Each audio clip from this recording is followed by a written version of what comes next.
Spoon కంటే ఈ చేతితో మసంగా ఇట్లా కలుపుకొని కొంచెం ఈ ఉల్లిగడ్డ పెట్టుకొని కొంచెం ఈ చట్నీ తీసుకొని ఇట్లా పట్టుకొని తిన్నామంటే సూపర్. దాంతోపాటు ఈ పచ్చిమిర్చిని ఇట్లా కొడుకునే తిన్నామంటే సూపర్. కానీ ఈ పచ్చిమిర్చి కూడా కారం లేవు, సప్పగా ఉన్నాయి, అందుకే తింటుంటాను, లేకుంటే నేను తిన్నాను మామూలుగా. చాలా బాగుంది ఇది, ఒకసారి ట్రై చేయండి. అప్పుడప్పుడు పిల్లలకు కూడా పెట్టండి, దీంట్లో మంచి బ్యాక్టీరియా ఉంటుంది. అందుకోసమనే పిల్లలు కూడా ఉదయాన్నే పెట్టినా కూడా ఏం కాదు, చాలా బాగుంటుంది. ఇప్పుడు నేను ఎలా తయారు చేశానో చూసేసేయండి. అందరికీ గుడ్ మార్నింగ్ అండి. నేను మా ఊరికి వచ్చేసినాను కదా, ఈరోజు ఈ కర్రీ రైస్ చేసుకున్నాను. కర్రీ రైస్ అంటే అదే రాత్రి పులియబెట్టి చేసుకున్నాను. చాలా బాగుంటుంది ఈ రైస్. దీంతో పాటు ఈ పచ్చిమిర్చి ఉల్లిగడ్డ అన్నీ తినకుండా తింటే బాగుంటుంది. రేపు ఉదయానికి బ్రేక్ఫాస్ట్ నాది చద్దన్నము, పెరుగు పులియబెట్టుకుంటాం కదా, పాలు పెరుగు అన్నీ వేసి అట్లా చేద్దామని చెప్పి అనుకుంటున్నాను. చాలా రోజులైంది తినక కూడా. నేను ఎప్పుడో మా చిన్నప్పుడు మేము మా అవ్వ వాళ్ళు పోతే అట్లా చేసి పెట్టేవాళ్ళు. రాత్రి నీళ్ళు పోసి ఇంత పెరిగేసి పెట్టేవాళ్ళు, తింటుంటే అప్పుడు పచ్చిమిరకాయ ఉల్లిగడ్డ చేతికి ఇచ్చేవాళ్ళు, ఇట్లా అన్నం పెట్టేవాళ్ళు, అంతేనే అట్లా తినేవాళ్ళము. ఇప్పుడు చాలా రోజులైంది తినక. ఇప్పుడు నైట్ అంతా మనం చపాతీలు వెంట రొట్టెలు ఇవి చేసుకుంటాం కదా, అందుకోసం అంటే తగ్గించేసినాం బాగా. ఈరోజు అన్నం ఉంది, ఇంకా నేను కూడా మా పిల్లలు ఎవరు లేరు, అందరూ ఊరు పోయినారు.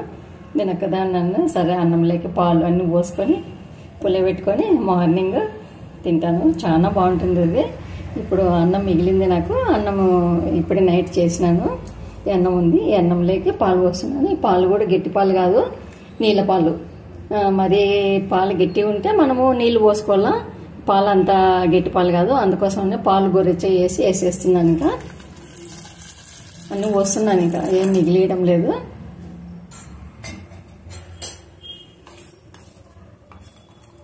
కొంచెం గోరెచ్చగా అయిన తర్వాత పెరుగు కలుపుకున్నామంటే, పెరుగు కానీ మజ్జిగ కానీ మనం ఏది ఉంటే అది కలుపుకుంటే మనకి పులియదు. లేదంటేనా ఎక్కువ వేడిగిన ఉన్నాయనుకోండి పులుస్తుంది, పెరుగు పెరుగన్నం బాగుండదు ఇది. అందుకోసమనే కొంచెం చల్లారిన తర్వాత, కొద్దిగా చల్లారిన తర్వాత మనం పెరిగేసుకున్నాము.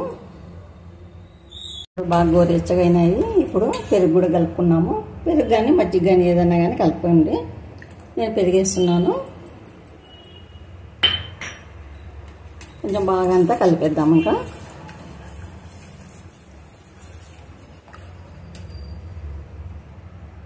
పెరుగు పాలు అన్నీ వేసినాను కదా. ఇప్పుడు పచ్చిమిర్చి తొడాలు తీసేసేలా పచ్చిమిర్చి కొంచెం తుంచేద్దాము. పచ్చిమిర్చిని కూడా తుంచేసుకోవాలా.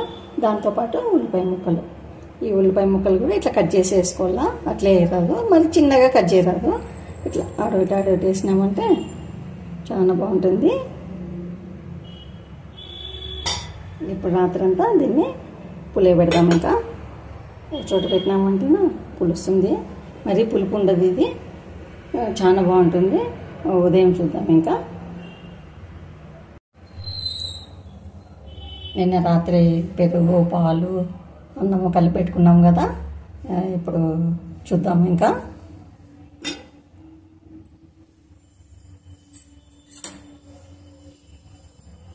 చూడండి ఎంత బాగా అయింది కదా, మంచి స్మెల్ కూడా వస్తుంది. ఇప్పుడు ఈ ఉల్లిగడ్డలన్నీ పక్క తీసి పెట్టుకున్నాము.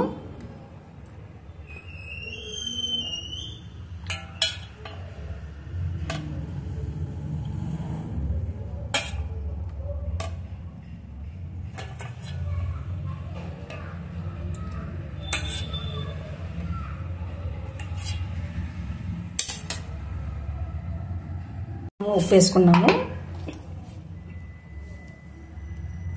కొంచెమే, ఎక్కువ అవసరం లేదు. బాగా కలుపుకున్నాం అంతా.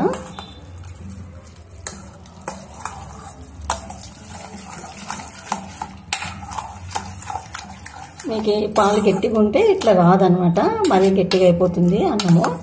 అందుకోసమనే మనము నీళ్ళ పాలు వేసుకోవాలా. లేదు పాలు ప్యాకెట్ పాలు అంటేనా ప్యాకెట్ పాలు ఒక గ్లాసు, నీళ్ళు ఒక గ్లాసు అట్లా వేసుకున్నామంటే మనకు కరెక్ట్గా వస్తుంది. లేదంటే గట్టిగా అయిపోతుంది అన్నము. చూడండి ఎంత బాగా వచ్చింది కదా. చూడండి ఏం అవసరం లేదు, వాటర్ కలపాల్సిన అవసరం లేదు, ఏం లేదు. ఇంకా ఇప్పుడు తిని చూపిస్తాను ఎట్లుందో మీకు.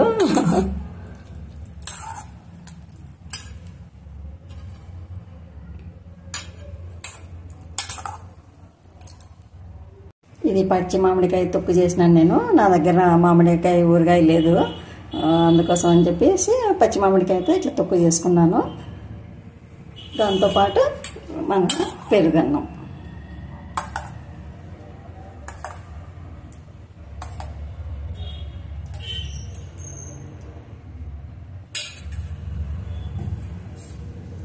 ఉల్లిపాయ, పచ్చిమిర్చి.